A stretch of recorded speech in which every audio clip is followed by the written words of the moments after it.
எங்க ஓட்டு எங்க உரிமை.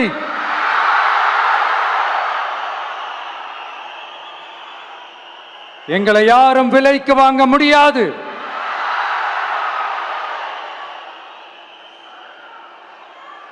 எங்க ஓட்டு விசில் சின்னத்துக்கு தான்.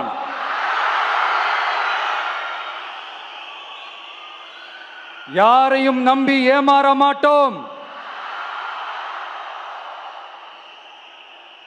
எங்க வார்த்தையிலிருந்து மாற மாட்டோம். இது நிஜம். தேங்க்யூ.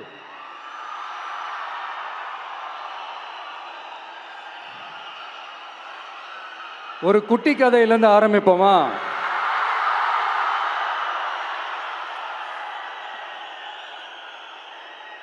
ஒரு பெரிய ஊர், ஒரு 4 ரோடு ஜாயிண்ட் ஆகிற மாதிரி ஒரு ஜங்ஷன், ஒரு பிஸியான ஏரியா, ஆள் நடமாட்டம் அதிகமாக இருக்கக்கூடிய ஒரு ஏரியா. அங்கே சென்டரில் ஒரு முரட்டு ஜல்லிக்கட்டு காலை ஒன்று நின்றுட்டு இருக்குது. காலில் மண்ணை வீசிக்கிட்டு சீறிக்கிட்டு அப்படியே நின்றுட்டு இருக்குது. யாருமே பக்கத்தில் போக முடியல. அந்த இடம் ஒரு கேஷுவலாக மாறணும் அப்படின்னா அந்த காளையை அடக்கி அமைதி ஆக்கினா தான் மறுபடியும் ஒரு பேக் டு நார்மல் சுச்சுவேஷனுக்கு அந்த இடம் மாறும். அந்த ஊரில் இருக்கிற ஒரு சில பேருக்கு மட்டும்தான் அந்த காளை அடங்கும். அவங்க யாருமே அங்கே இல்லை.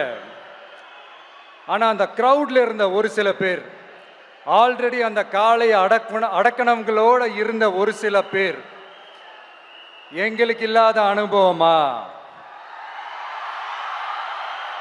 நாங்க பார்க்காத காளையா? நாங்க பார்க்காத மாடா? நாங்க போய் அடக்குறோம்னு சொல்லிட்டு உள்ள போறாங்க. ஒருத்தராலையும் அந்த காளையை தொடக்கூட முடியல. எல்லாரையும் அடிச்சு வீசி தூக்கி போட்டுருச்சு. இப்ப என்னடா பண்றது அப்படின்னு பார்க்கும்போது அந்த கூட்டத்தை விலக்கிட்டு ஒரு சின்ன பையன் ஒரு என்ட்ரி ஒன்று கொடுக்குறான். உங்களுக்கு தான் தெரியும்ல, டேய் எங்களாலே முடியல, நீ எல்லாம் என்னத்தை போய் கிழிக்க போற? எங்களுக்கு அவ்வளோ அனுபவம் இருக்குது, நாங்களே அடிபட்டு ஓரமா படுத்து கிடக்கிறோம். இவன் விளையாட்டுத்தனமா ஏதோ பண்ணிட்டு கிடக்கிறான், பாவம் அந்த காலை கிட்ட போய் அடிபட்டு சாவ போறான். பச்சா பையன், அந்த பையன், இந்த பையன், அண்டர் எஸ்டிமேட் பண்றது, ஏளனமா பேசுறது, இப்படி ஒரு பக்கம். இன்னொரு பக்கம் பரிதாபப்பட்டு, ஐயோ பாவமே, இப்படி தனியா போய் மாட்டிக்கிட்டானே அந்த காலை கிட்ட, என்ன பண்ண போறானோ அப்படின்ட்டு ஒரு பக்கம் பரிதாபப்பட்டு பேசுறாங்க. அந்த சின்ன பையன் எதுவுமே காதலையே போட்டுக்காம 2 பாக்கெட்லையும் கையை விட்டுக்கிட்டு ஸ்டைலா கெத்தா தில்லா அப்படியே உள்ள போறான். ஒரு ஸ்டெப் எடுத்து வைக்கிறான், அந்த கால் அப்படியே சீறிக்கிட்டே நின்றுட்டு இருக்குது. இன்னொரு ஸ்டெப் எடுத்து வைக்கிறான், கால் அப்படியே சீறிக்கிட்டே முன்னாடி வருது. மக்கள் எல்லாரும் பதட்டத்தோட அப்படியே பார்த்துட்டு இருக்கிறாங்க. இன்னொரு ஸ்டெப் எடுத்து வைக்கிறான், கால் அப்படியே முட்டை வரும்போது பாக்கெட்டுக்குள்ள மறைச்சு வச்சிருந்த 2 புல்லுக்கட்டு அதை அந்த காலை கிட்ட காட்டுறான். காலை அப்படியே சடனா வந்து நின்று அது மூடெல்லாம் மாறி அந்த புல்லுக்கட்டை சாப்பிட ஆரம்பிச்சிருச்சு. அந்த சின்ன பையனும் அந்த காளை அப்படியே தடவிக்கிட்டே வரான். காளையும் பக்கத்தில் ஒரு குழந்தை மாதிரி நடந்து வந்துக்கிட்டு வருது. பக்கத்தில் இருந்த ஒரு வயல்வெளியில் அந்த காளையை மேய விட்டுட்டு வரான். மக்கள் எல்லாரும் அந்த பையனை ஆச்சரியமாக பார்க்குறாங்க. அந்த அடிபட்டு கிடந்த அந்த அனுபவசாலிங்க தலையை தொங்க போட்டு நின்றுட்டு இருக்கிறாங்க. ஏன்னா பேசின பேச்சு அப்படி.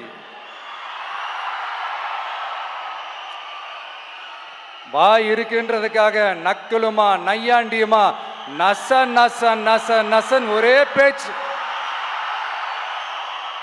என்ன பண்றது, தலையை குனிஞ்சு அப்படியே நின்றுட்டு இருக்கிறாங்க. அங்க ஒரு பெரியவர் வர்றார். வந்து அந்த பையன்கிட்ட கேட்கிறாரு, எப்படிப்பா இப்படி ஒரு முரட்டு காலை சீறிட்டு நின்றுட்டு இருந்தது, எப்படி அந்த காளையை அடக்கின அப்படின்னு கேட்டதுக்கு அந்த பையன் சொல்றான், ஐயா எனக்கு அந்த காளையை பார்த்தா கோபமா இருந்த மாதிரிலாம் எனக்கு தெரியல, அந்த காலை பசியோடு இருந்த மாதிரி இருந்தது.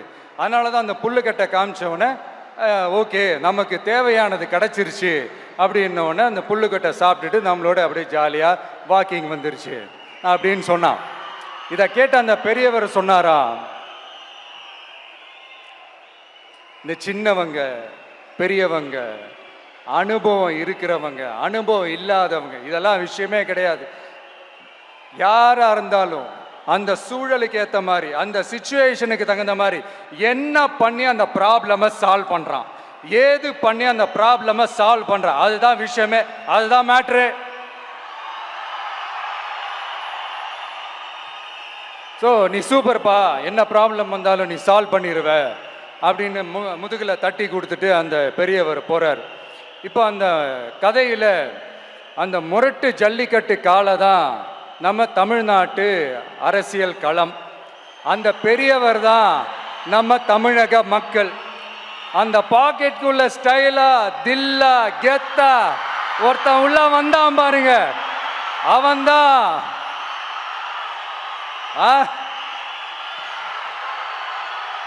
நான் இல்லைங்க, நான் இல்லை, நானு நீங்க நாம எல்லாருமா சேர்ந்து மாபெரும் மக்கள் சக்தியா இருக்கக்கூடிய நம்ம டிவிக்கு, அதுதான் அந்த சின்ன பையன்.